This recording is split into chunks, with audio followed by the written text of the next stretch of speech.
Robert Sullivan avait construit sa vie comme les maisons qu'il érigeait, méthodiquement, avec une attention rigoureuse à chaque détail, et surtout, pour durer. À 52 ans, ses mains marquées par le temps portaient encore les callosités de ses débuts, quand il maniait le marteau jour après jour. Aujourd'hui, il dirigeait une équipe de 30 hommes et possédait Sullivan Construction, l'entreprise de construction la plus respectée du comté de Millbrook. L'ironie ne lui échappait pas, la femme qui s'apprêtait à démolir tout ce qu'il avait mis des décennies à bâtir n'avait, elle, jamais travaillé un seul jour de sa vie dans un métier physique. Linda Sullivan, née Hartwell, l'avait épousé il y a 25 ans, à une époque où il n'était encore qu'un jeune entrepreneur avec plus d'ambition que d'argent. Fille d'un banquier, raffinée, élégante, elle avait perçu le potentiel de cet homme brut qui parlait de construire un empire. À l'époque, sa foi en lui avait semblé être un carburant. Aujourd'hui, Rob comprenait qu'il s'agissait plutôt d'un investissement qu'elle avait patiemment attendu de pouvoir encaisser. Leurs enfants, Michael et Rebecca, étaient assis autour de la grande table en acajou que Rob avait lui-même fabriquée. Âgés de 23 et 21 ans respectivement, ils avaient grandi dans l'aisance, sans jamais connaître la faim ni la précarité qui avait poussé leur père à s'extirper d'une caravane pour atteindre un manoir à Pine Ridge. Michael travaillait pour une start-up technologique en ville. Rebecca, elle, terminait sa dernière année dans une université d'arts libéraux hors de prix. Tous deux avaient hérité du sens de l'autorité de leur mère, et de l'obstination de leur père. Une combinaison que Rob allait découvrir particulièrement dangereuse. La dinde de Thanksgiving était découpée, mais quasiment intacte. Un silence lourd planait sur la pièce quand Linda se racla la gorge, ses doigts parfaitement manucurés pianotant nerveusement contre son verre de vin. Rob avait vu les signes depuis des mois, les sorties tardives, les appels téléphoniques secrets, cette manière nouvelle de s'habiller, plus jeune, plus moulant.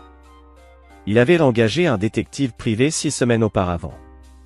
Non pas parce qu'il était surpris, mais parce qu'il était un homme de fait. « J'ai quelque chose d'important à vous dire », annonça Linda, avec une assurance bien répétée, celle de quelqu'un qui avait révisé son discours à l'avance. « J'ai décidé de vendre la maison. Troy a besoin d'un endroit plus grand pour ses enfants, et cette maison est de toute façon remplie de souvenirs. » Le silence qui suivit fut assourdissant. La fourchette de Rebecca tomba bruyamment sur son assiette. Le visage de Michael traversa une série d'émotions, confusion, puis compréhension, et enfin, colère.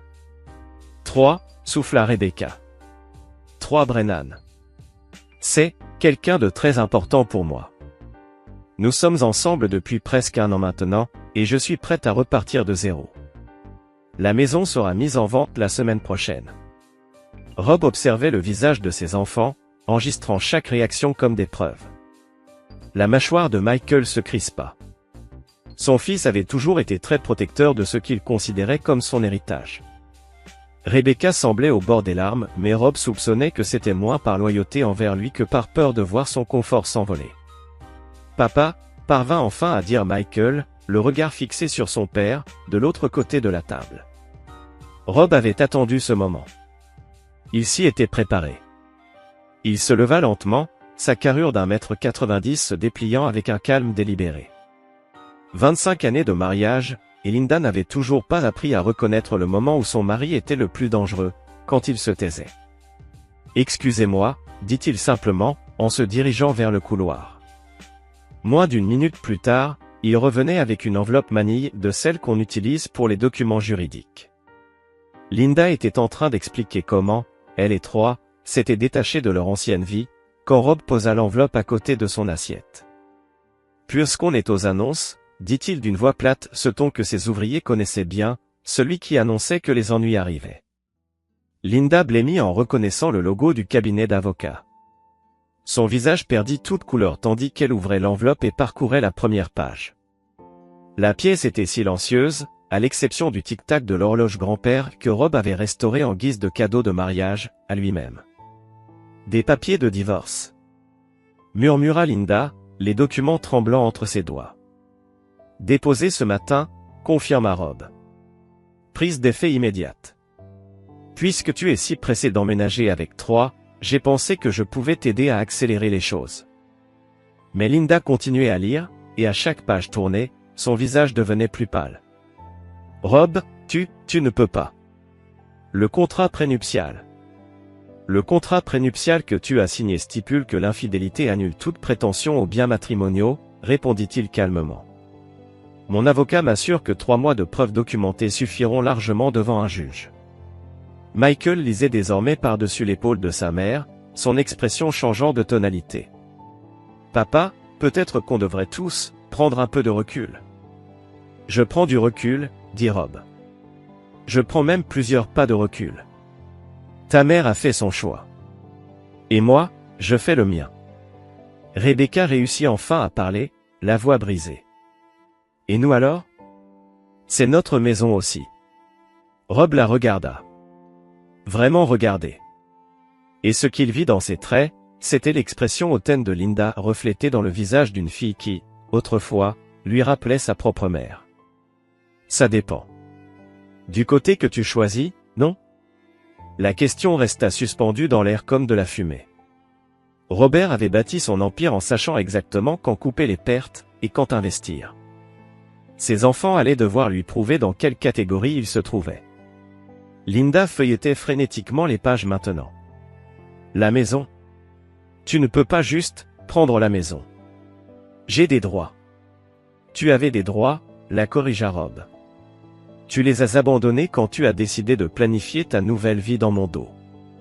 La maison est uniquement à mon nom. Achetée avec mon argent.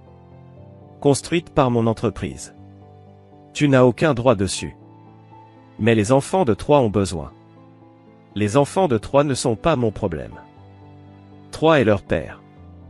Et s'il n'est pas capable de subvenir à leurs besoins, peut-être qu'il n'aurait pas dû être si pressé de détruire leur foyer pour jouer à la famille recomposée avec ma femme. Le mot femme sortit de sa bouche comme un goût amer qu'il fallait recracher. Linda se leva brusquement, les papiers juridiques volant autour d'elle. Espèce de salaud. Tu avais tout prévu. Tu planifiais tout depuis le début. La différence, dit Rob, la voix toujours aussi posée, mais les yeux glacés, c'est que moi, je sais planifier. Contrairement à toi. Michael toussauta nerveusement. Écoutez, peut-être qu'on devrait tous simplement se calmer. C'est beaucoup à digérer, surtout un jour de Thanksgiving. Il n'y a rien à digérer, répliqua Rob, en balayant ses enfants du regard. Votre mère a choisi sa nouvelle famille. La seule question maintenant, c'est de savoir si vous faites partie de cette famille-là, ou de celle-ci. Parce qu'il n'y aura aucun entre deux. Rebecca pleurait maintenant. Mais Rob ne ressentait rien. Il avait passé trop d'années à construire quelque chose, pour des gens prêts à tout démolir dès que ça devenait trop inconfortable. Tu ne peux pas nous forcer à choisir, s'écria-t-elle. Je ne vous force à rien. Je clarifie juste les termes. Votre mère s'en va pour démarrer une nouvelle vie avec Troie. Ceux qui veulent la suivre sont libres de le faire. Ceux qui restent, comprennent que dans cette maison, la loyauté a encore un sens. Linda attrapa son sac à main, le visage écarlate de rage, et... l'humiliation. Ce n'est pas fini, Robert. Je te connais. Je sais comment tu fonctionnes. Tu te crois tellement intelligent. Mais je ne suis plus la même fille que celle que tu as épousée. Pour la première fois de la soirée, Rob esquissa un sourire. Mais ce n'était pas un sourire chaleureux, c'était une grimace glaciale, presque cruelle. Non, Linda. Tu ne le es plus. Tu es bien pire. Elle tourna les talons furieusement et claqua la porte avec une violence qui fit vibrer les murs. Rob, resté seul dans le silence brutal qui suivit, posa lentement son regard sur ses enfants. Michael, l'aîné, examinait les documents juridiques d'un œil analytique, son esprit d'homme d'affaires absorbant les implications, ligne par ligne. Rebecca, quant à elle, pleurait toujours, mais dans ses yeux brillait une étincelle calculatrice, une lueur qui lui rappelait, de façon troublante, sa mère. Alors Rob se redressa dans son fauteuil, s'étira légèrement, et dit d'un ton presque désinvolte. « Quelqu'un veut de la tarte ?» Mais son esprit, lui, était déjà 3 coups plus loin. Exactement comme il l'avait appris adolescent, sur le ring de boxe. Comme il l'avait pratiqué sur chaque chantier, jour après jour. Comme il avait survécu dans un monde brutal. Linda pensait savoir comment il fonctionnait. Mais elle ne l'avait jamais vu cesser de jouer en défense. L'enveloppe n'était que le premier coup. Chapitre 2, les fondations se fissurent. Le cabinet juridique Hendricks, mort et associé dominait la ville depuis le dernier étage du seul gratte-ciel de Millbrook, un immeuble de 12 étages, modeste monument à la prospérité tranquille de la ville et que l'entreprise de Rob avait, ironiquement, contribué à construire. 3 jours après Thanksgiving, Rob se trouvait dans le bureau luxueux de Gerald Hendricks, un homme mince dont les costumes hors de prix ne parvenaient pas à dissimuler l'agitation nerveuse constante. Le contrat prénuptial est inattaquable, disait Hendricks en feuilletant les dossiers. L'avocat de votre épouse va tenter de le contester, c'est certain. Mais les preuves que vous m'avez fournies rendent leur position pratiquement intenable. Il posa les documents sur la table, rapport d'un détective privé, relevé bancaire montrant clairement que Linda planifiait de liquider les comptes communs. Le tout, implacablement documenté. Rob acquiesça d'un signe de tête, mais son esprit était ailleurs. Par la grande baille vitrée, il observait le chantier en contrebas, là où ses ouvriers travaillaient à la construction du nouveau centre médical. Même de 12 étages de haut, il reconnaissait chacun d'eux à sa démarche, à la cadence de son labeur. La construction, ça demandait de la confiance. De la coordination. De la loyauté. Tout ce que son mariage n'avait jamais vraiment eu. Il y a tout de même une complication, reprit Hendricks. Vos enfants. Quoi, les enfants, demanda Rob, son ton se durcissant. Michael a appelé mon bureau hier. Il veut organiser une réunion pour discuter de la situation familiale. Et Rebecca. Elle est en contact avec l'avocat de votre épouse. La mâchoire de Rob se contracta.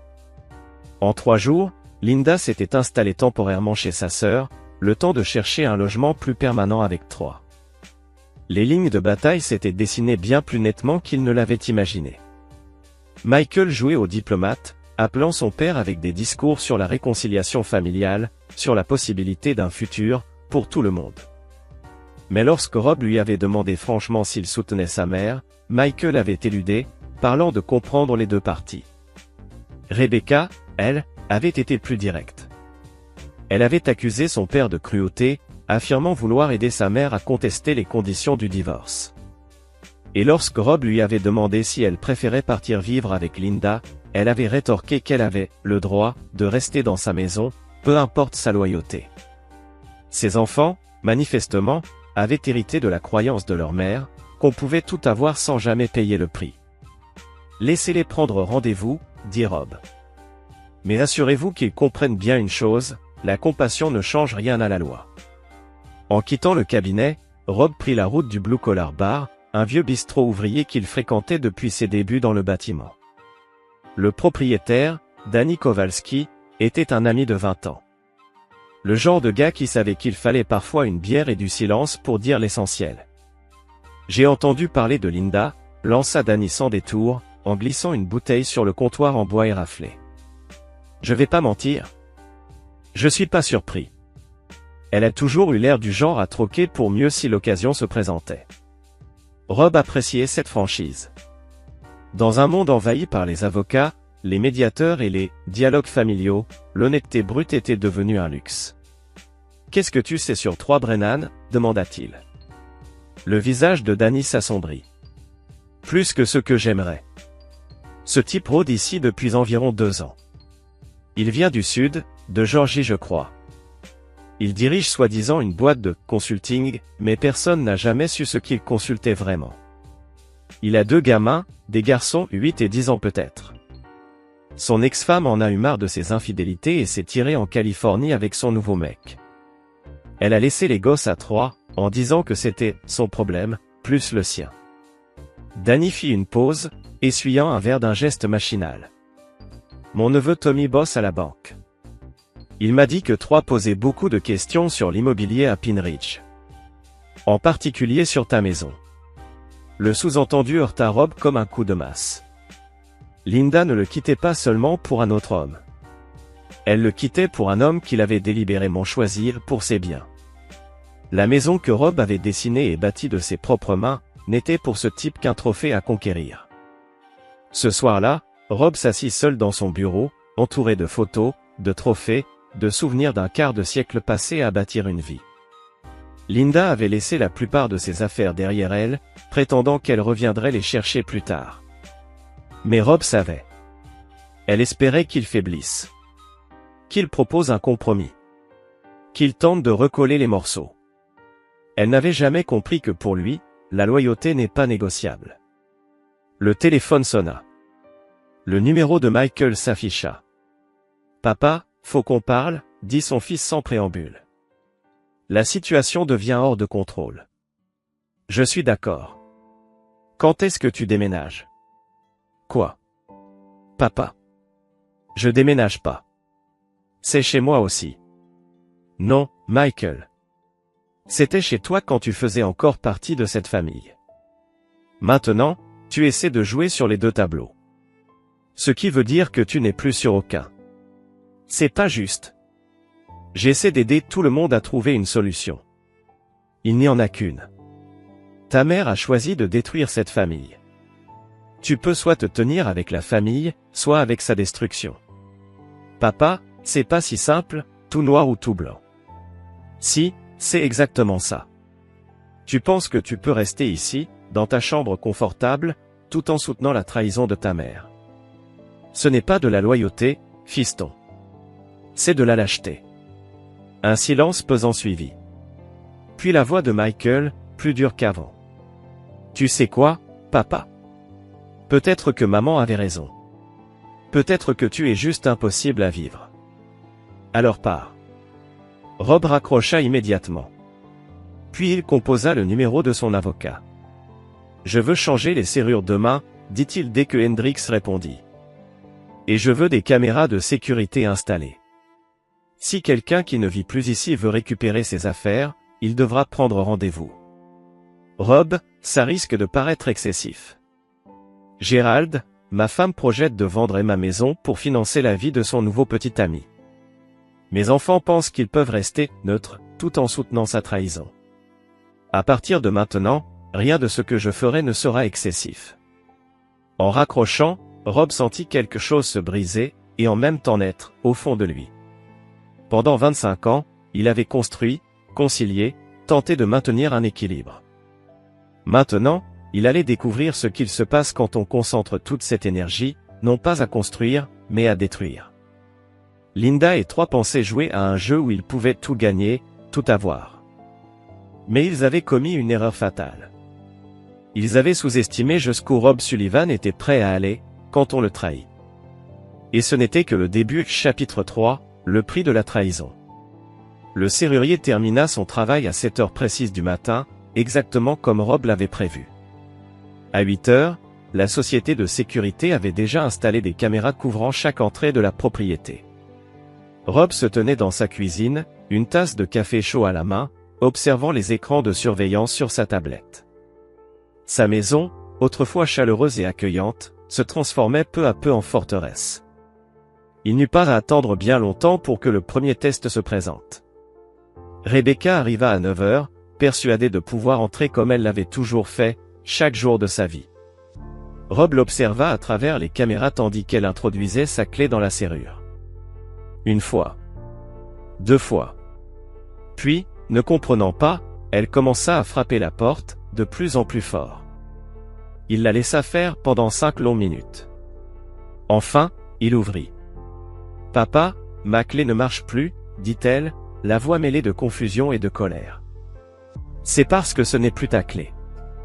Et ce n'est plus ta maison. » « De quoi tu parles ? » ?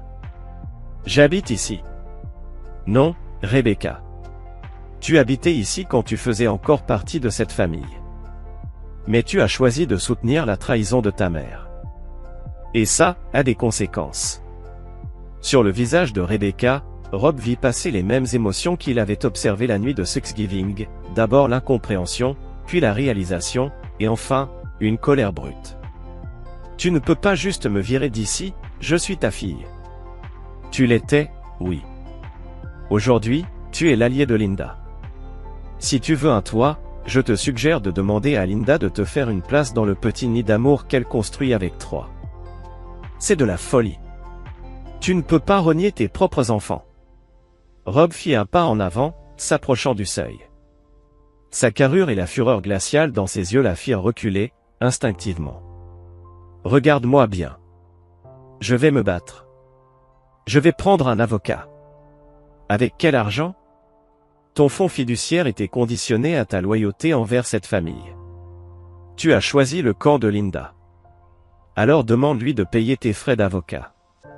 Rebecca s'éloigna en voiture, les larmes aux yeux. Rob, lui, ne ressentait rien d'autre que de la satisfaction.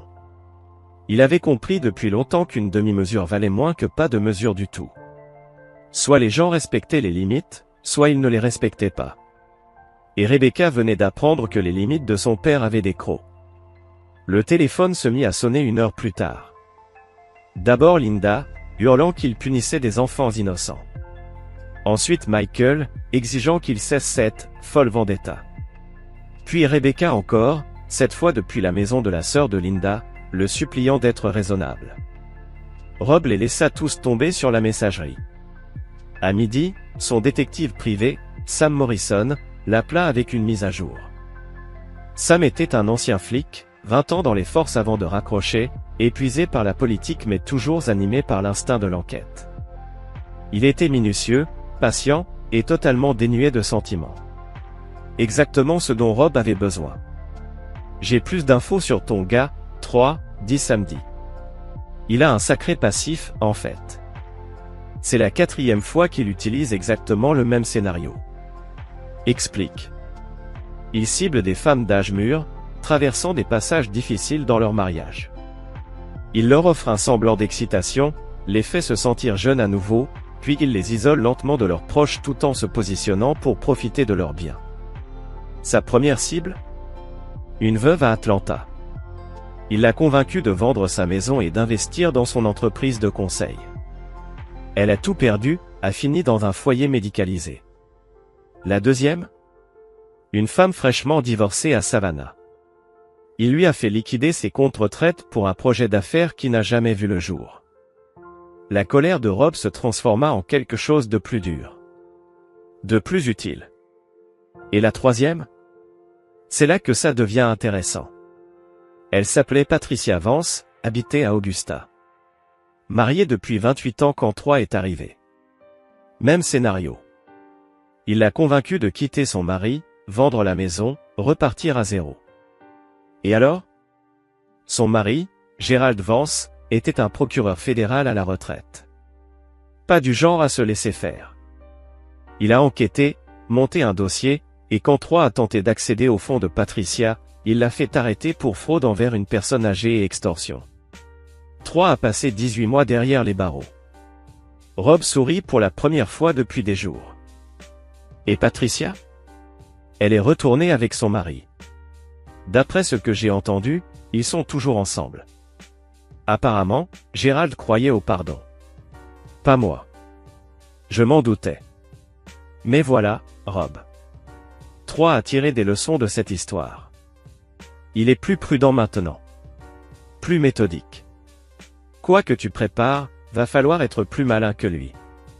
Après avoir raccroché, Rob s'assit dans son bureau, pensif.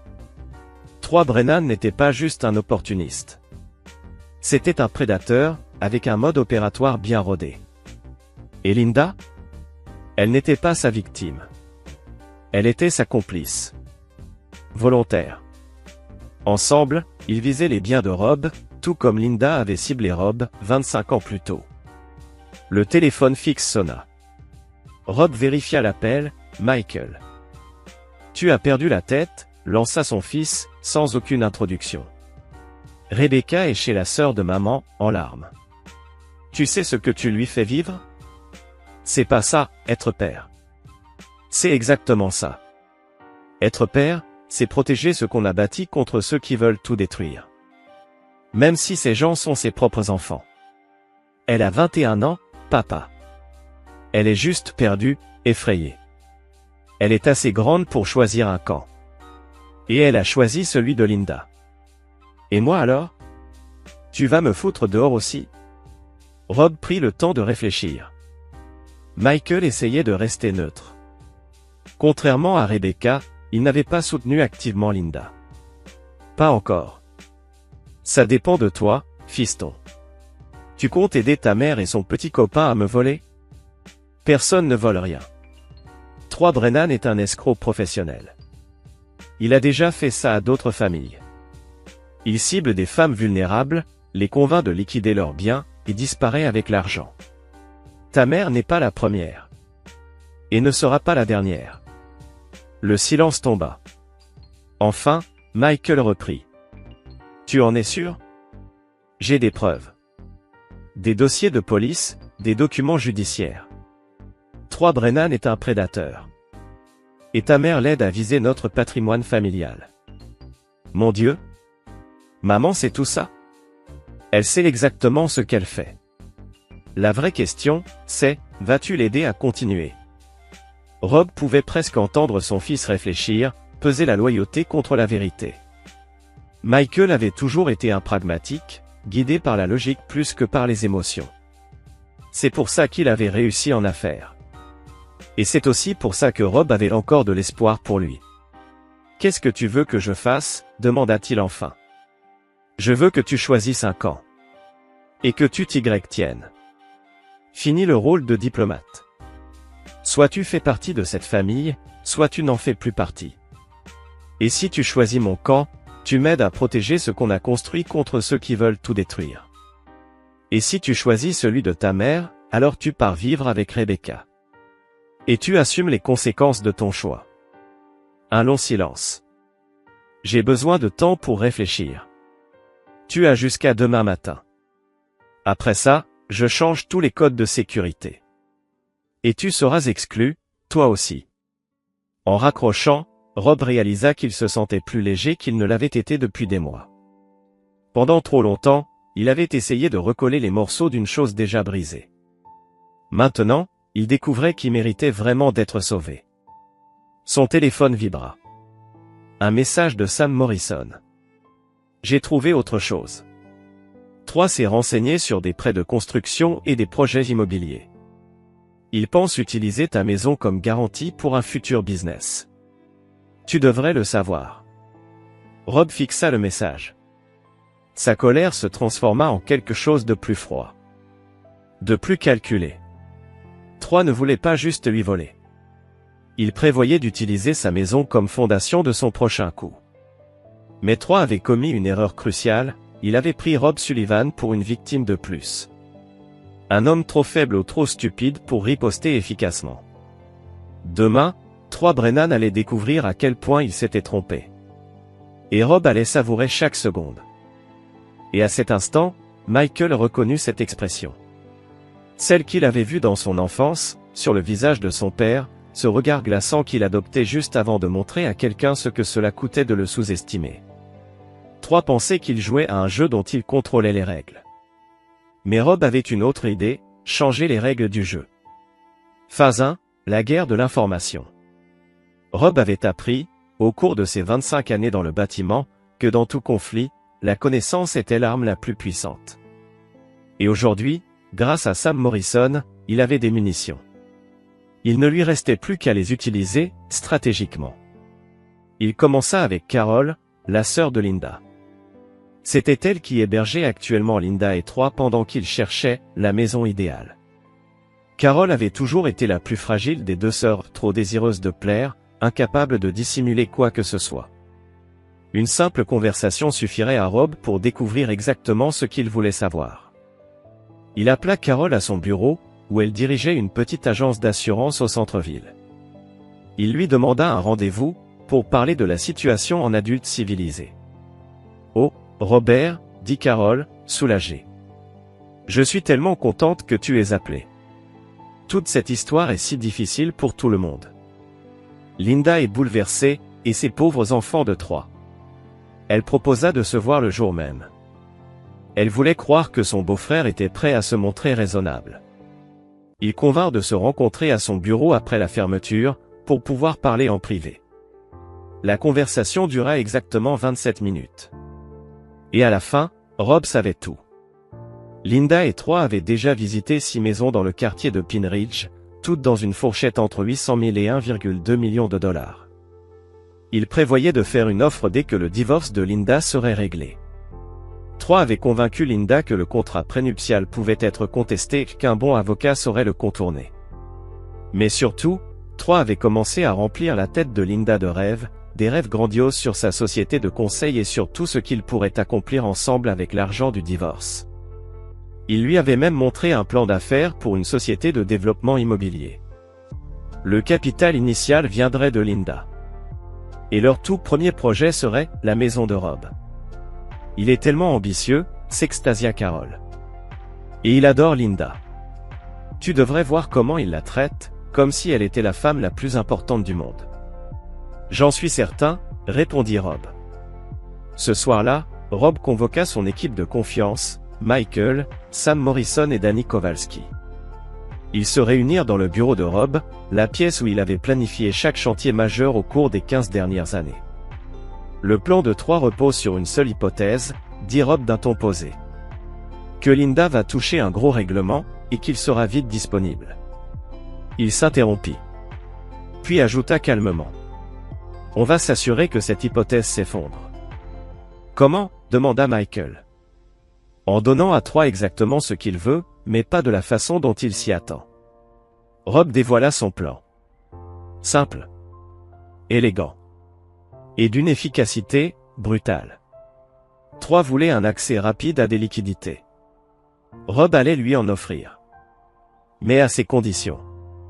Phase 1, expliqua Rob, on le laisse croire qu'il gagne. L'avocat de Linda serait informé que Rob acceptait de négocier un règlement, plutôt que de batailler devant le tribunal. On proposerait un rachat de la part de Linda sur certains actifs, pas la maison, mais suffisamment de liquidités pour que 3 croient que tout fonctionne comme prévu. Combien ? Demanda Sam. Un demi-million ? Siffla Michael. C'est beaucoup d'argent, papa. Moins que ce que 3 pensent obtenir. Et ça vient avec des conditions. Rob détailla les clauses qu'il comptait inclure. L'argent serait bloqué sur un compte séquestre, conditionné au respect strict de Linda de certaines obligations, divulgation complète des actifs, renonciation à toute autre revendication future.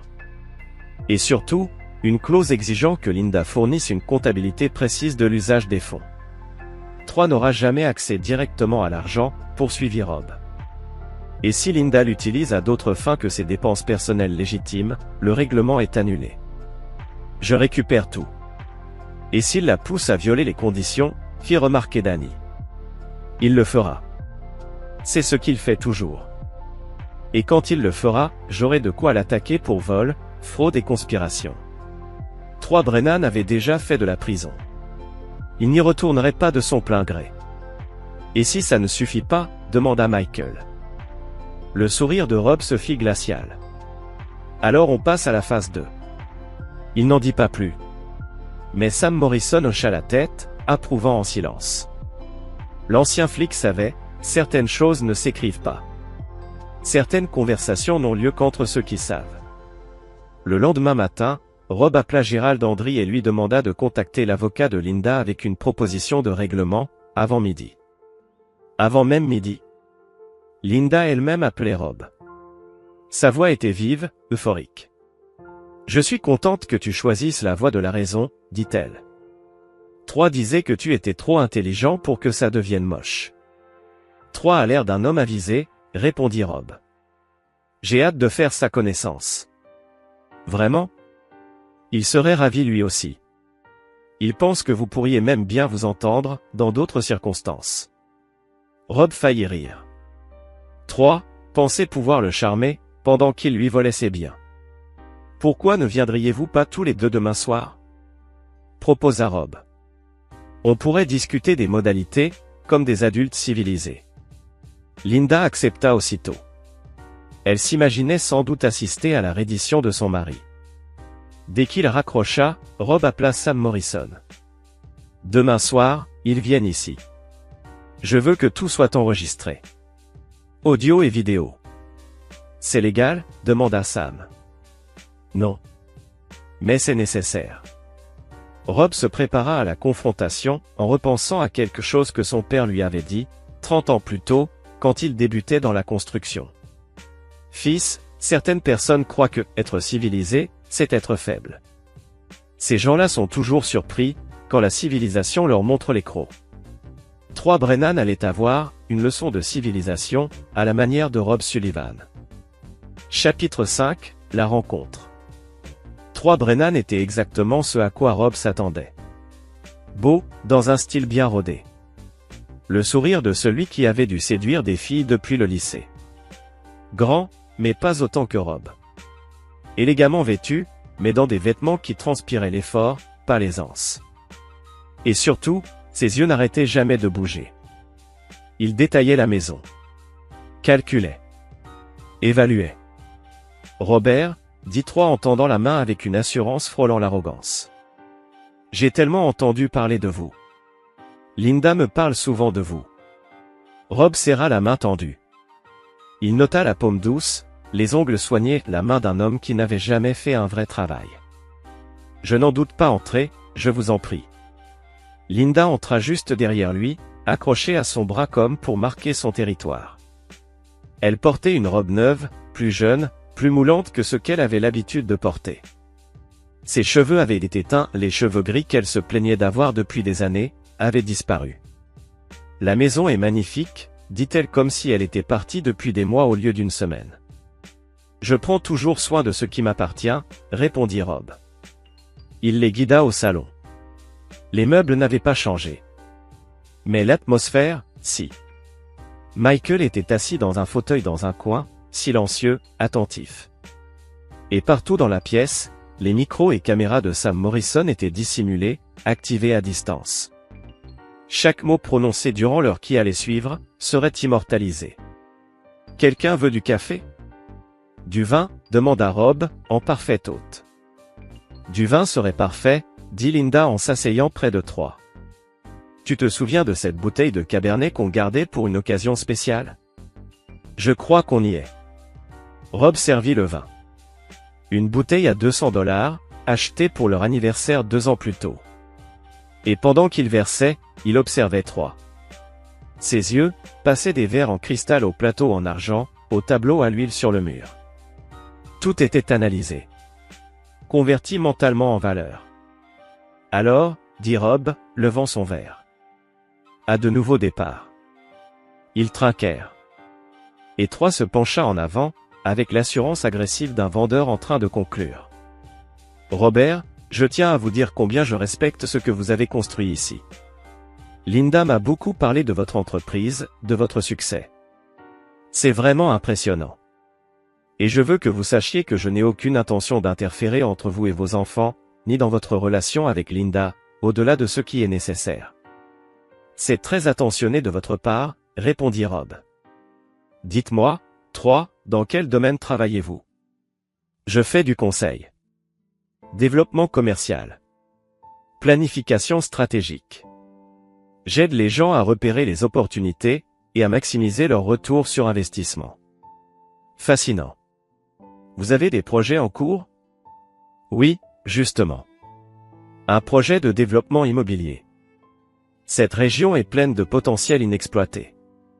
Des propriétés sous-évaluées, une demande croissante.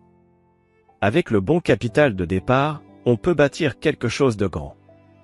Rob hocha la tête, comme s'il était sincèrement intéressé. Et vous avez de l'expérience dans l'immobilier? Énormément. J'ai participé à plusieurs projets réussis au fil des années. 3 gagnés en assurance. Il sentait que Rob l'écoutait. Il croyait l'avoir ferré. Il continua à parler, à vendre son rêve. Mais Rob savait déjà. Et il attendait juste le moment exact pour l'écraser. Et finalement, la vérité éclate. 3. Linda murmura, le souffle court. Ce n'est pas ce que tu crois. En réalité, si, dit Rob d'un ton tranchant. C'est exactement ce que ça semble être. Rob poursuivit, implacable. 3 Brennan. Nom de naissance, 3 Brinet. Condamné à 18 mois de prison dans l'État de Géorgie pour fraude envers des personnes âgées et extorsion. Libéré il y a 14 mois. Et qu'a-t-il fait dès sa sortie? Il s'est immédiatement mis en quête de sa prochaine proie. Il jeta un regard dur à 3. Et cette proie, Linda, c'était toi. 3 reculait lentement vers la fenêtre. Son masque de charme commençait enfin à se fissurer. Tu ne comprends pas la situation. Au contraire, je la comprends parfaitement. Tu as fait des recherches sur ma femme. Tu as identifié ses faiblesses, ses blessures, ses besoins affectifs, et tu t'es placé exactement là où il fallait pour les exploiter. Tu avais prévu d'utiliser l'argent de son indemnisation pour financer ta prochaine arnaque. Et quand tout aurait inévitablement échoué, tu serais parti, la laissant avec les dettes et la honte. Ce n'est pas vrai, dit Troy, mais sa voix manquait cruellement d'assurance.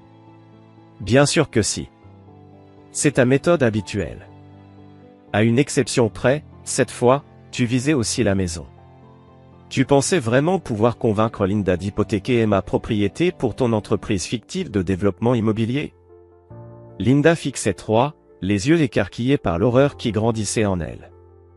Dis-moi que ce n'est pas vrai, Troy. S'il te plaît. Troy la regarda. Et pendant une fraction de seconde, Rob pensa qu'il allait tenter de maintenir son mensonge. Mais quelque chose changea dans son regard, un basculement à peine perceptible. Le masque tomba, complètement. « Qu'est-ce que ça change ?» demanda-t-il, la voix glaciale. « Tu avais déjà décidé de le quitter, non ? Moi, je t'ai juste offert une raison. Et un plan. Un plan pour le faire, en y gagnant. Tu t'es servi de moi. On s'est servi l'un de l'autre. Toi, tu voulais sortir de ton mariage ennuyeux avec ton mari ennuyeux. Moi, je t'ai proposé une stratégie de sortie. Le fait que ça m'aurait aussi profité ne change rien à la vérité, tu as participé de ton plein gré. Rob observa le visage de sa femme. Ce n'était plus seulement la trahison de Troy qu'elle voyait, c'était son propre reflet qu'elle découvrait. Une femme tellement avide de croire à une grande romance qu'elle avait ignoré tous les signaux d'alarme, tous les détails incohérents dans les récits de Troy. « Sors d'ici » souffla-t-elle. « Linda. » J'ai dit, sors. Troy jeta un regard circulaire à la pièce. Il calculait probablement s'il pouvait encore sauver quelque chose des décombres. Mais il était dépassé, encerclé, démystifié. D'un dernier regard rempli de haine pure envers Rob, il marcha vers la porte. « Ce n'est pas fini » lança-t-il. Rob esquissa un sourire calme. « Si. C'est fini. » Lorsque la porte claqua derrière lui, Linda s'effondra sur le canapé, le visage enfoui dans ses mains. Pendant un instant, Rob sentit poindre une forme de compassion pour celle qu'il avait autrefois aimée. Puis il se rappela l'enveloppe. Et ce sentiment s'évanouit. L'offre de règlement est retirée, dit-il d'une voix posée. Tu as choisi Troy plutôt que ta famille. Maintenant, il va falloir vivre avec les conséquences de ce choix. Linda leva les yeux vers lui. Des traînées de mascara ruisselaient sur ses joues. Rob, je t'en supplie, je ne savais pas. Non. Tu ne voulais pas savoir. Ce n'est pas la même chose. Elle quitta la maison, sans rien emporter d'autre que son sac à main, et sa honte. Rob, lui, ressentit la satisfaction d'un travail bien mené. La phase 1 était terminée. Mais Troy Brennan avait commis une erreur dans ses derniers mots. Ce n'est pas fini. Cela signifiait qu'il réfléchissait toujours comme un prédateur. Il était temps de passer à la phase 2. Chapitre 6 Chasser le chasseur. Troy Brennan commit sa première erreur 12 heures seulement après avoir quitté la maison de Rob. À 7 heures du matin, Sam Morrison appela avec les nouvelles. Ton gars a tenté de s'introduire chez la sœur de Linda, cette nuit. Carol l'a surpris en train de fouiller dans son bureau, à la recherche de documents financiers. Elle a appelé la police. Rob sourit en versant son café du matin. Des poursuites ont été engagées? Tentative de cambriolage. Il est en détention au centre du comté, en attente de son audience cet après-midi.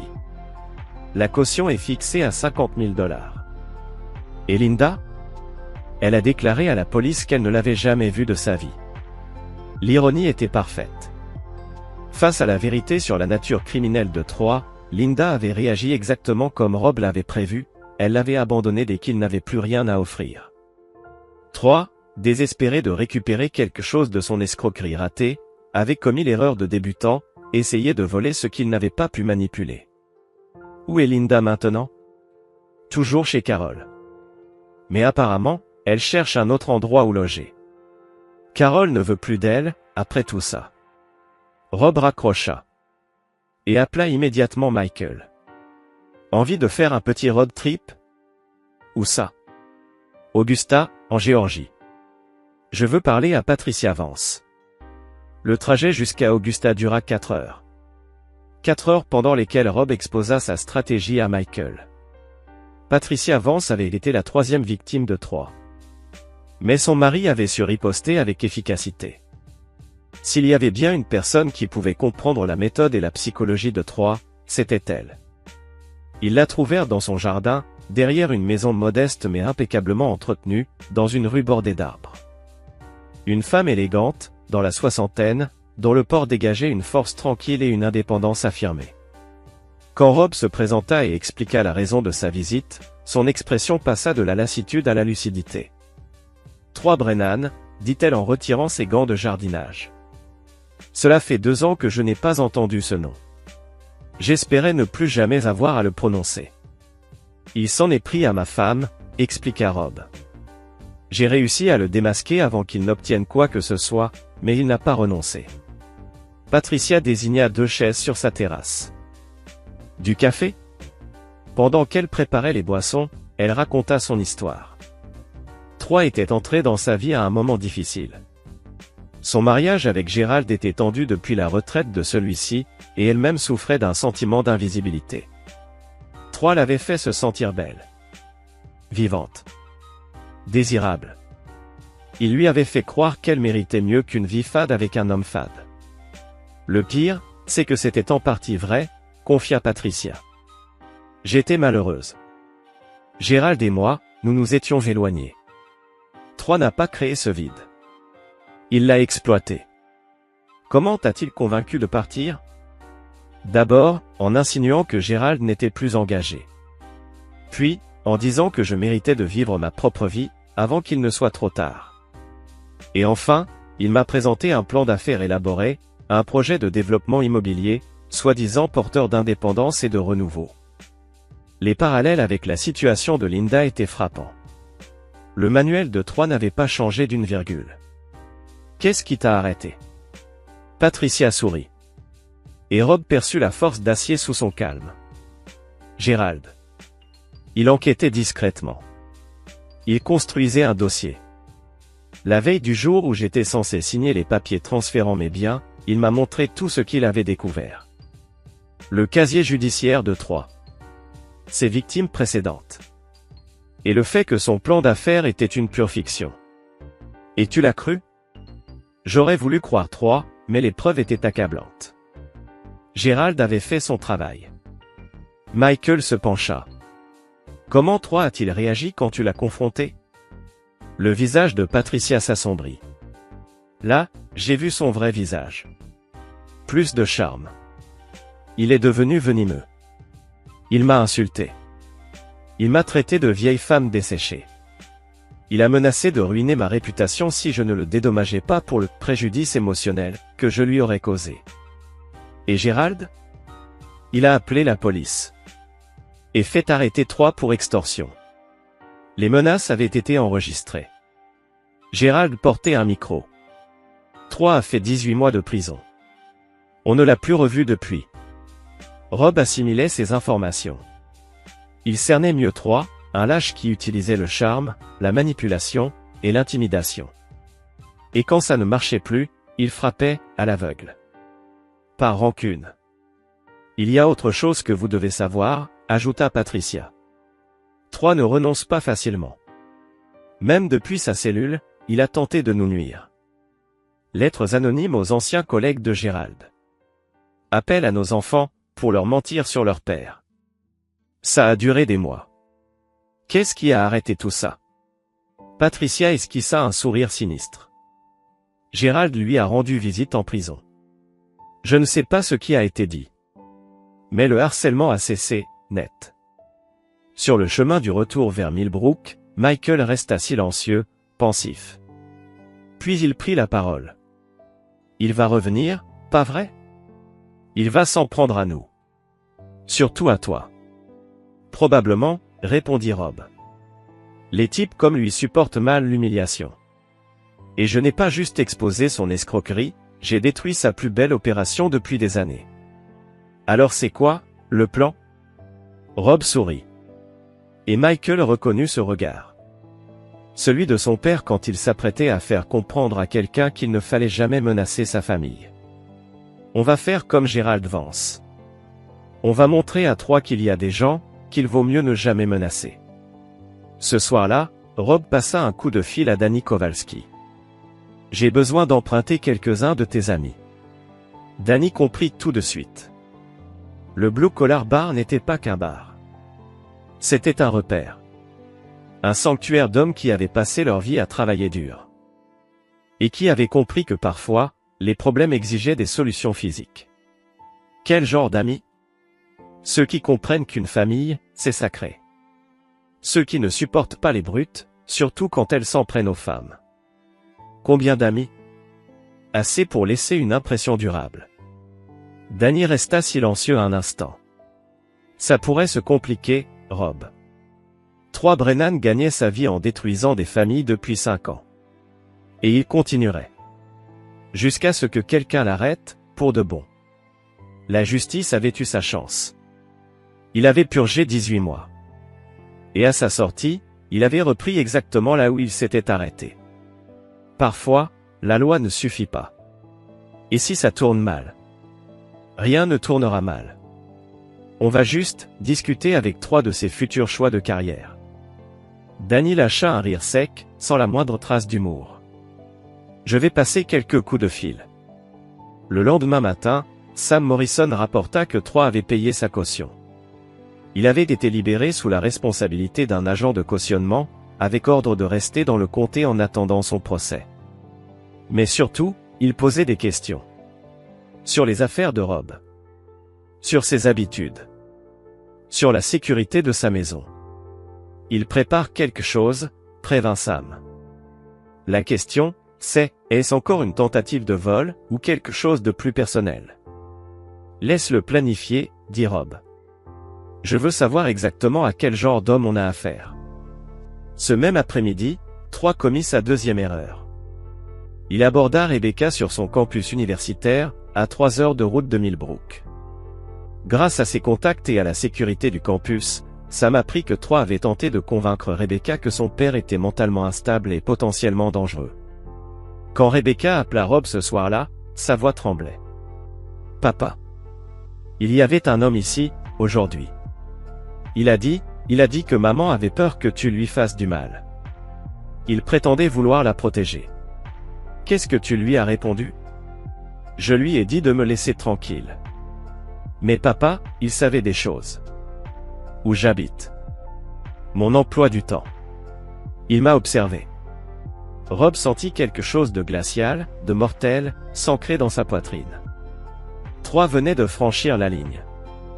De simple escroc, il était devenu harceleur. De prédateur financier, il se transformait en menace physique. Et il s'en était pris à sa fille. « Prépare un sac, ordonna Rob. Michael vient te chercher. Tu restes ici, jusqu'à ce que ce soit réglé. Papa, j'ai dit des choses terribles. La famille protège la famille, Rebecca. Peu importe le reste. Tu restes ma fille. » Quand Rob raccrocha, il comprit que Troy venait de lui fournir exactement ce dont il avait besoin. La justification. Aucune cour du pays ne condamnerait un père pour avoir protégé ses enfants d'un criminel récidiviste et harceleur. Troy Brennan voulait jouer avec la famille de Rob Sullivan? Il était temps de lui apprendre les règles. Chapitre 7. Le jugement. Troy Brennan logeait au Millbrook Motor Lodge, un établissement fatigué, en bordure de ville, qui louait ses chambres à la semaine aux âmes perdues. Il avait payé comptant pour 7 jours, prétendant régler des affaires en ville. Rob le savait, car Sam Morrison avait suivi Troy depuis l'audience de caution. Il connaissait son numéro de chambre, ses allées et venues, et savait qu'il passait des appels à des familles de ses anciennes victimes, tentant apparemment d'obtenir des informations compromettantes. Ce que Troy ignorait, c'est que Rob et 5 des amis de Danny étaient assis dans une camionnette, garée sur le parking du motel, attendant son retour du bar situé au coin de la rue. T'es sûr de toi, Rob? Demanda Tommy Kowalski, neveu de Danny et vétéran de 3 tours en Afghanistan. Une fois qu'on y va, y a pas de retour possible. J'en suis sûr. Rob jeta un œil à sa montre, 23h47. 3 ne tarderait pas. Sam, depuis le bar, enverrait un message dès qu'il le verrait partir. Le plan était simple. 3 entrerait dans sa chambre. Et y trouverait 6 hommes l'attendant pour une discussion claire, brève et définitive. Il comprendrait que son séjour à Millbrook était terminé. Et qu'un seul contact supplémentaire avec la famille Sullivan aurait des conséquences graves. Le téléphone de Rob vibra. Un SMS de Sam, en route. 2 minutes. Les hommes se mobilisèrent avec l'efficacité de professionnels aguerris. Danny avait bien choisi ses amis, ouvriers du bâtiment, mécaniciens, des hommes qui savaient que certains problèmes appellent des solutions pratiques. Ils prirent position devant la chambre de 3. Il arriva, titubant légèrement après quelques verres, cherchant sa clé. Rob sortit de l'ombre. « Bonsoir, 3. » 3 sursauta. Son visage traversa plusieurs émotions, surprise, peur, colère, calcul. « Qu'est-ce que tu fais ici? On doit parler. J'ai rien à te dire. Très bien. Moi, j'ai des choses à dire. Rob fit un signe. Les autres sortirent de l'obscurité. 3 se retrouva encerclé par 6 hommes imposants, au regard sombre, dans le parking d'un motel à minuit passé. La réalité s'imposa à lui. C'est illégal, dit-il, la voix tendue. Vous pouvez pas faire ça. Vous pouvez pas. Pas quoi? Discuter? Tu aimes discuter, non? Tu l'as fait avec ma fille. Avec ma femme. Avec ma famille. Ce soir, c'est mon tour. Rob désigna la porte. Ouvre. Les mains tremblantes, 3 déverrouilla la porte. La chambre était comme Rob l'avait imaginé, meubles bon marché, odeur de cigarettes et désespoir. Sur toutes les surfaces. Des documents financiers. Des photos de la maison de Rob. Un carnet rempli d'observations sur sa famille et leurs habitudes. Sur la petite table. Un ordinateur portable affichait des recherches Google sur le droit de propriété, les litiges d'héritage, les signalements de violences domestiques. Tu prépares quelque chose, 3? Je vois pas de quoi tu parles. Rob feuilleta le carnet, l'emploi du temps de Rebecca, les horaires de travail de la sœur de Linda, l'adresse de Michael. Tu espionnes ma famille? Je protège Linda. De quoi? De moi? La voix de Rob était glaciale. Tu as convaincu ma femme de trahir sa famille, tenté de me voler mes biens, et maintenant, tu menaces mes enfants. De quoi, exactement, dois-tu la protéger? Tommy Kowalski fit un pas en avant, posture militaire impeccable. Tu sais ce qu'on faisait aux types comme toi, là-bas? À ceux qui s'en prenaient aux familles? 3 recula jusqu'au mur. Tout son charme s'était évaporé. C'est un malentendu. Je voulais pas. Tu voulais tout ça, coupa Rob. C'est ton métier, 3. Détruire des familles. Mais tu as commis une erreur. Tu as cru que j'étais comme les autres. Naïf. Faible. Prêt à te laisser filer avec une tape sur les doigts. Rob sortit son téléphone et lança un enregistrement. La voix de 3, la veille, parlant de Rob. Il faut que ce connard paie pour m'avoir humilié. Je vais lui donner une leçon. Sam Morrison a tout documenté. Appel, réunion, projet. Tu montes ton propre dossier d'accusation. Tu bluffes. Ah bon? Tu as tenté de forcer la maison de Carol. Tu harcèles ma fille.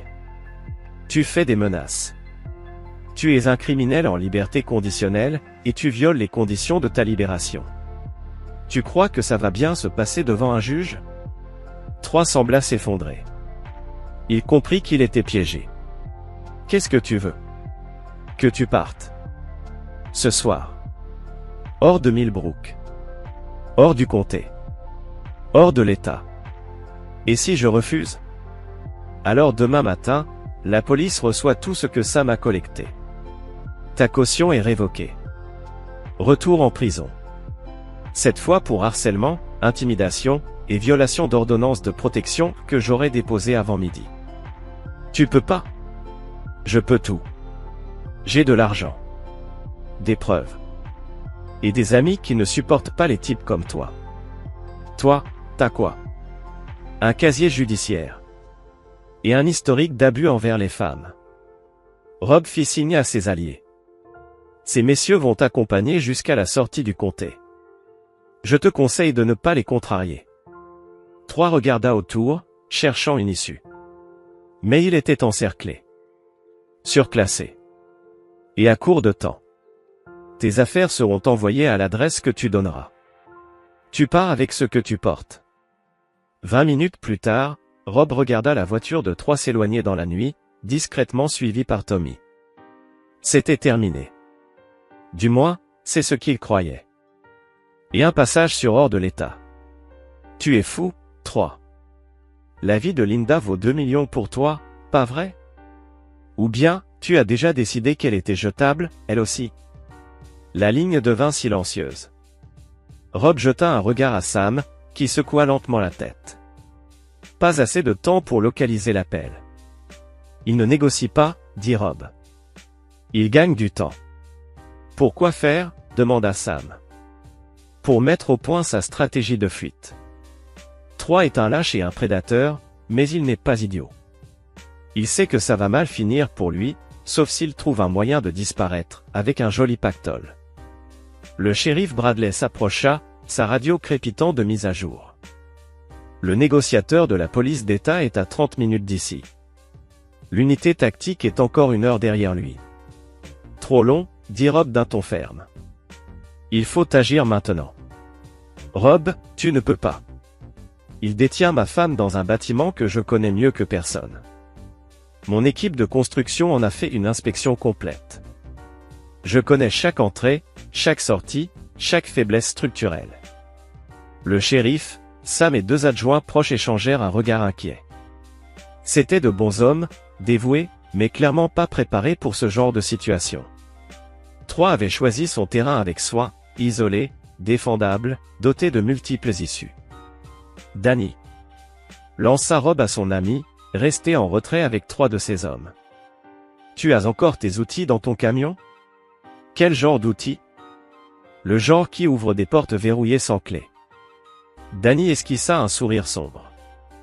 Toujours. 30 minutes plus tard, Rob progressait dans le sous-sol de l'ancienne scierie, Danny sur ses talons. Tous deux portaient un équipement tactique fourni par un ami militaire de Danny, accumulé au fil des années.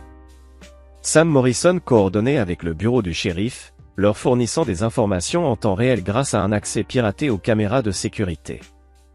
Le sous-sol était un véritable labyrinthe de tuyaux et de machines parfait pour se déplacer sans être vu. La lampe de poche de Rob fendait l'obscurité tandis qu'il suivait la configuration dont il se souvenait, se dirigeant vers la cage d'escalier centrale.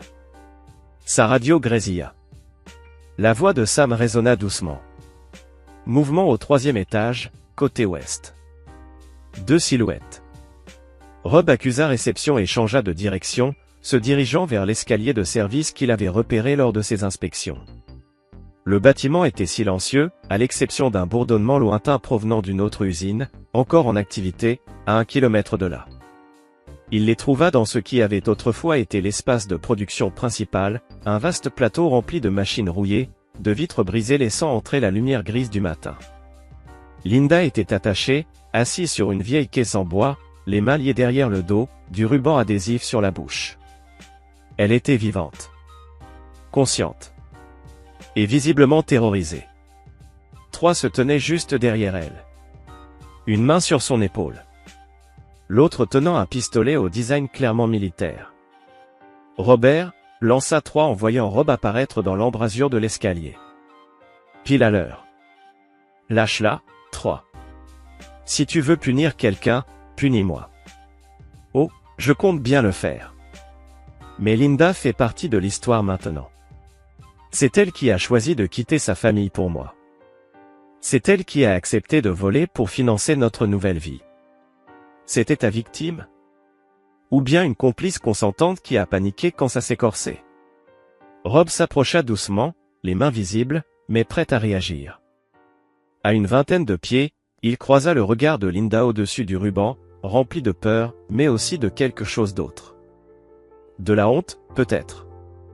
Ou une soudaine conscience de s'être fait complètement manipuler. C'est quoi ton plan de sortie, 3? Même si je te donne de l'argent, même si tu réussis à t'enfuir, t'es fichu. Ton visage est diffusé dans 3 États, ton casier est public. Tu ne pourras plus jamais refaire ton petit numéro. Alors je me recyclerai, répliqua 3. Les types comme toi ne changent jamais, 3. Tu resteras toujours un prédateur. Peut-être, mais je serai un prédateur riche. 3 se déplaça légèrement. Rob aperçut une brèche. Le type tenait l'arme avec désinvolture, son attention partagée entre Rob et Linda. Une erreur d'amateur. La voix de Danny résonna dans son oreillette. Ligne de tir dégagée depuis la fenêtre ouest. Donne-moi le feu vert. Rob faillit donner l'ordre. Mais Linda était trop proche. L'angle trop risqué. Tu sais quelle est ta vraie erreur, 3, demanda Rob en avançant encore un peu. Éclaire-moi. Tu n'as jamais compris ce que tu étais vraiment en train de voler. Tu croyais que c'était de l'argent, des biens, mais tu volais quelque chose de bien plus précieux. Ah oui? Et quoi donc? La confiance. La famille. Des choses qu'on ne peut pas remplacer une fois détruites. Le regard de 3 se durcit, sa main se crispant sur l'arme. Épargne-moi ton discours, Robert. Tu veux récupérer ta femme? Transfère 2 millions sur le compte que je vais te dicter. Je n'ai pas 2 millions en liquidité. Liquide quelque chose. Vends ta maison. Hypothèque ton entreprise. Montre que ta famille signifie vraiment quelque chose pour toi. Rob sourit. Et 3 dut lire quelque chose dans son expression, car il recula instinctivement. Tu sais quoi, 3? Tu as raison. La famille signifie tout pour moi. C'est justement pour ça que je vais m'assurer que tu ne menaces plus jamais aucune autre famille. 3 ouvrit la bouche pour répondre, mais le tir de Danny le prit à l'épaule, le projetant au sol. L'arme glissa sur le béton, loin de Linda. Rob bondit avant même que 3 ne touche terre, parcourant la distance en quelques secondes. L'escroc, blessé mais conscient, se tenait l'épaule en hurlant des injures. C'est fini, 3. Va en enfer. Rob s'agenouilla auprès de Linda, trancha ses liens et retira le ruban de sa bouche. Elle aspira une grande bouffée d'air, les larmes coulant sur son visage. Rob. Je suis désolé. Tellement désolé. Je n'ai jamais voulu que ça. On en parlera plus tard, répondit Rob, sans dureté. Tu es blessé? Elle secoua la tête. Rob l'aida à se relever, alors que les sirènes hurlaient au loin. La police d'État était enfin là, accompagnée de paramédicaux et d'assez d'armement pour gérer n'importe quelle menace. 3, allongé sur un brancard, croisa une dernière fois le regard de Rob. Ce n'est pas de la justice, dit-il. C'est de la vengeance. Rob hocha la tête. Parfois, c'est la même chose. Chapitre 9 Nouvelle fondation 6 mois plus tard. Rob était assis dans son bureau, relisant les papiers de divorce définitif. Linda avait accepté les conditions initiales, pas de biens, pas de pension. Juste assez d'argent pour recommencer ailleurs. Elle avait décroché un emploi à Charlotte, dans l'entreprise d'un ami, essayant de reconstruire sa vie, loin des ruines qu'elle avait laissées à Millbrook. 3 Brennan purgeait une peine de 10 ans pour enlèvement, agression armée et violation de sa libération conditionnelle. Lors du procès, 3 autres victimes avaient témoigné, des femmes d'autres États, trop honteuses pour avoir dénoncé ces crimes plus tôt. 3 ne reverraient la liberté qu'en vieil homme. Rebecca, quant à elle, était revenue vivre chez son père après avoir été diplômée. Elle était transformée par l'expérience, plus humble, déterminée à reconstruire leur relation. Elle travaillait désormais chez Sullivan Construction, apprenant le métier depuis la base, prouvant qu'elle comprenait enfin la valeur du mérite. Michael, de son côté, avait été promu chef de projet. sa loyauté pendant la crise avait gagné la confiance absolue de Rob. Père et fils travaillaient désormais côte à côte, bâtissant l'avenir de l'entreprise et celui de la famille. Un coup de sonnette interrompit ses pensées. À la porte, Patricia Vance et son mari Gérald souriaient chaleureusement. « On passait dans le coin, en route vers Raleigh pour voir notre fille », expliqua Patricia. « On s'est dit qu'on passerait prendre de tes nouvelles. » Rob les fit entrer avec gratitude. Autour d'un café, ils échangèrent sur leurs vies respectives. Comment leur expérience avec Troy les avait poussés à aider d'autres familles victimes d'escrocs. Comment leur mariage était devenu plus fort après l'épreuve. Le plus terrible, dit Patricia, c'est que des types comme Troy s'en prennent à des failles bien réelles. Gérald et moi, on traversé une crise. J'étais malheureuse. Troy n'a pas créé ce mal-être, il l'a exploité. Mais on a tiré une leçon de tout ça. Le mariage, ajouta Gérald, ce n'est pas la perfection. C'est se choisir, chaque jour, malgré les difficultés. Rob acquiesça. Linda l'avait trahi, mais cette trahison lui avait aussi révélé une vérité, leur union reposait sur la commodité, pas sur l'engagement. Sur le confort, pas sur l'amour. « Tu regrettes la façon dont ça s'est terminé ?» demanda Patricia avec douceur. « Non », répondit Rob, surpris par la certitude de sa propre voix. Linda a fait son choix quand elle a choisi Troy plutôt que sa famille. Moi, j'ai juste veillé à ce qu'elle en assume les conséquences. Et tes enfants ? Ils ont appris la vraie signification de la loyauté. Et la différence entre le pardon et la complaisance. Rebecca comprend maintenant que nos actes ont des conséquences. Michael, lui, ne l'a jamais oublié. Après leur départ, Rob traversa sa maison. Elle lui semblait différente. Le silence qui, autrefois, pesait, semblait maintenant apaisant. Les espaces qu'occupait Linda étaient remplis de nouvelles choses. Des dîners en famille. Des réunions d'équipe. Des soirées tranquilles où il pouvait penser et rêver sans tension sourde. Son téléphone sonna. C'était Rebecca, enthousiaste. « Papa, tu dois venir voir le chantier Riverside.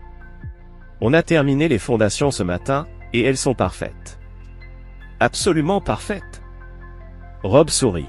« J'arrive. » En traversant les rues familières de Millbrook, il repensa à cette année passée. Il avait appris que certaines personnes choisiraient toujours la facilité au lieu du bien.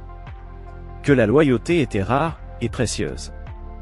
Et que parfois, il fallait tout détruire pour reconstruire sur du solide. Troy Brennan avait voulu voler bien plus que de l'argent. Il avait essayé de voler les fondations même de la vie de Rob. Mais une fondation bien construite résiste à tout. Rob avait cru bâtir sur du solide pendant 25 ans, pour découvrir que ce n'était que du sable mouvant.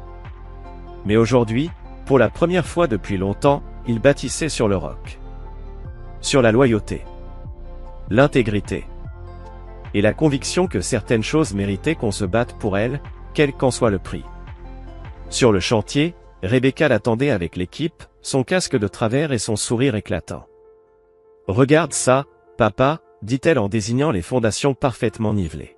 « Ça va durer pour toujours. » Rob passa un bras autour de ses épaules et contempla ce qu'ils avaient construit ensemble. Pas seulement du béton et de l'acier, mais de la confiance. Du respect. Et un lien capable de résister à toutes les tempêtes. « Oui », répondit-il. « Ça va durer. » Certains hommes passent leur vie à bâtir des châteaux sur du sable, sans comprendre pourquoi tout finit toujours par s'effondrer.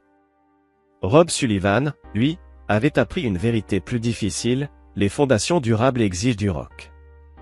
Et ce roc, on ne le trouve qu'après avoir éliminé tout ce qui est mou et mensonger. Il avait perdu une épouse, mais retrouvé une famille. Perdu ses illusions, mais retrouvé son intégrité. Et en fin de compte, c'était un échange qu'il referait sans la moindre hésitation. La fondation était désormais solide. Peu importait ce que l'avenir lui réservait, ce qu'il bâtirait tiendrait bon. Ow, that hurt. That hurt a lot. It does say a damaged item. Damn. Okay, well now we know. If you're willing to try again, I could take off my armor.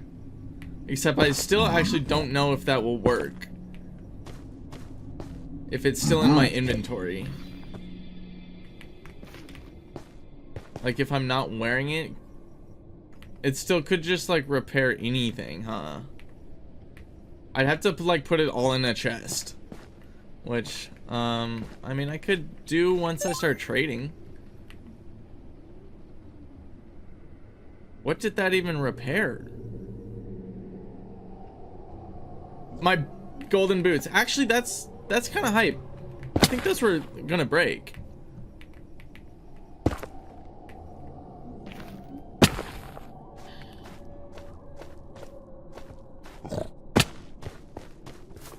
Okay. Okay. Yes, a couple guys. A couple guys. You, go in there. Go on. Yes. You. Hey, you. Come here. See that? Yeah, yeah. Pretty cool, huh? Check it out. There's more in there. Yeah.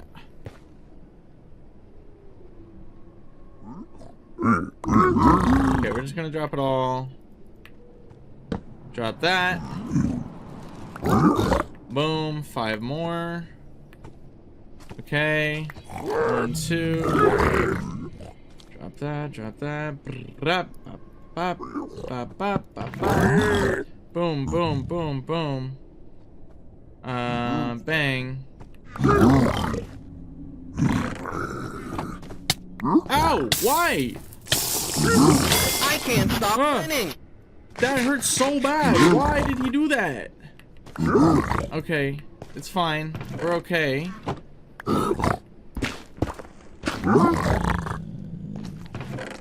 Oh, I just picked up all the rolls.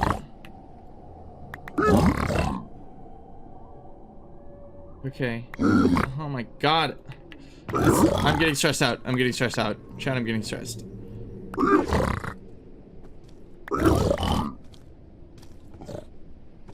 Oh no, we're out of my playlist now.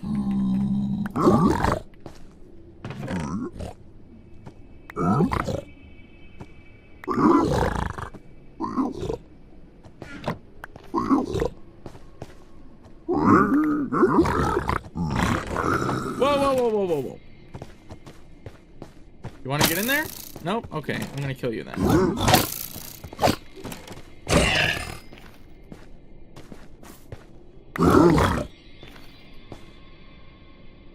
No pearls, by the way. Just in case you guys were wondering, no pearls. Should I even act surprised?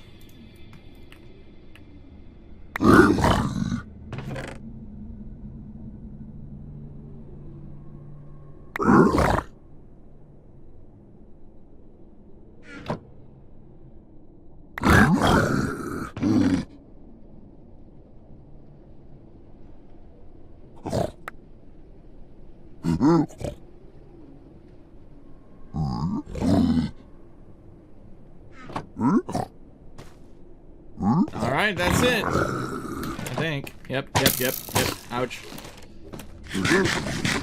Okay. Jesus Christ.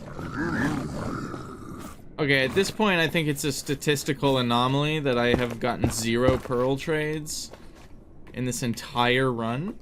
Actually, I think I got 1 pearl trade the first time I traded, which was last Thursday. All I've been doing this stream is collecting gold and trying to get pearls, and I can't get them. I just can't. I have 4. I've been live for like 2 hours.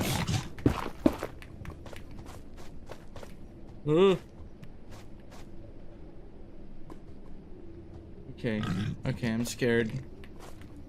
Can't lie, I'm scared.